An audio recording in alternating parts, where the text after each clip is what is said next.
Tinanggi ni Senator Robin Padilla na tinakas niya si Senator Bato de la Rosa mula po sa Senado. Kasunod yan ang babala ng DOJ na posibleng managot sa batas ang mga nagpatakas sa senador. Nauna sa balita, live si News 5 Senate Correspondent Mean Los Baños. Mean, klaro naman sa CCTV na magkasama sina Padilla at de la Rosa sa paglabas ng Senado. Anong paliwanag ni Senator Padilla tungkol dito? Tama ka dyan, Bok. Hindi na nga itinanggi ni Senator Robin Padilla na sila ni Senator Bato de la Rosa yung nakita doon sa CCTV footage na lumabas ng Senate building noong madaling araw ng Huwebes noong nakaraang linggo. Pero giit ni Senator Robin Padilla, hindi raw sila tumakas ni Senator Bato dahil kaswal at maayos daw silang nakalabas ng Senate building. Sa gitna nga raw yan ng presensya ng mga police at security personnel. Wala naman daw humarang sa kanila noong mga panahon na yon.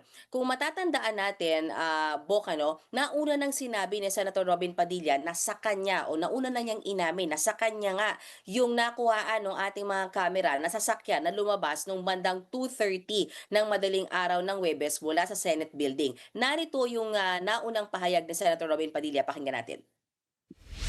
Antayin natin yung investigasyon. Ako, kotse ko yun. Sinabi ko naman, kotse ko yun. Antayin nyo lang yung investigasyon.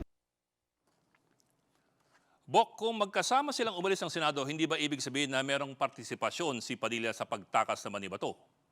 Okay, ganito yung kwento ni Senator Padilla, no? Ang sabi niya, bandang madaling araw ng Huwebes, nagsabi na siya na kailangan na niyang umuwi sa kanyang pamilya dahil hinahanap na siya. Kung maaalala mo kasi, Bok, 'di ba, simula nung diyan nag-overnight si Senator Bato last Monday, sinamahan siya ni Senator Robin Padilla. So by Thursday ng madaling araw, sinabi raw ni Senator Robin na kailangan na niyang umuwi. At ang sabi daw ni Senator Bato, nakiusap sa kanya na kung pwedeng sumabay sa kanya palabas. Hindi na raw naman matanggihan ni Senator Robin Padilla si Senator Bato dahil wala nga raw sariling sasakyan si Senator Bato nung pumasok siya sa Senate. Dahil pumasok daw siya sa Senate, itong si Senator Bato, sakay noong sasakyan ni Senate President Alan Peter Cayetano.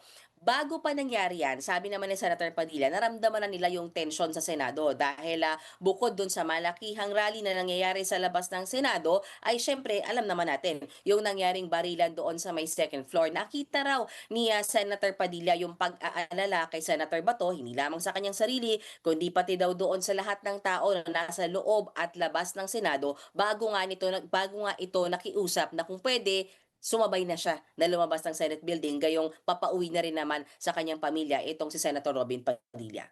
Okay, so nakiangkas lamang si Bato. Anyway, so kung sinabi ni Padilla na, sinabi mo ni Padilla kung saan niya hinatid si Bato de la Rosa?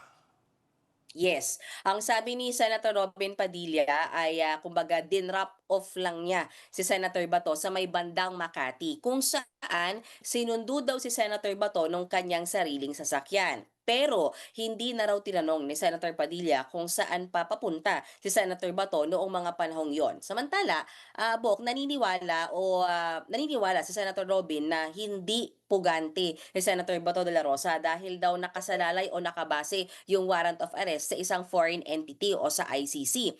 At sana naman daw igalang din muna yung proseso dito sa loob ng ating bansa bago daw tumingin sa foreign entity gaya ng ICC. Para naman kay Senator Amy Marcos, ang sinasabi niya, yung temporary restraining order pa lang ang dinideny ng SC. Hindi pa raw talaga yung tungkol doon sa usapin ng validity noong warrant of arrest na inilabas ng ICC laban kay Senator Bato. Kung konting refresher lang, matatandaan natin na Bok, itong si Senator Bato at si dating Pangulong Rodrigo Duterte parehas na may inihaing petisyon sa korte na kine-question nga yung validity ng warrant of arrest at yung validity ng pakikipag-cooperate ng ating gobyerno sa ICC. Hanggang ngayon, wala pang desisyon ng Korte Suprema kaugnay niyan. Yan muna ang latest. Balik sa iyo, Bok. Ulat ni Mean Los Baños. Mga kapatid, Jig Manikad po. Pagdating sa mahalagang balita sa loob at labas ng bansa, dapat una sa lahat, mag-follow at mag-subscribe na sa social media pages ng News 5.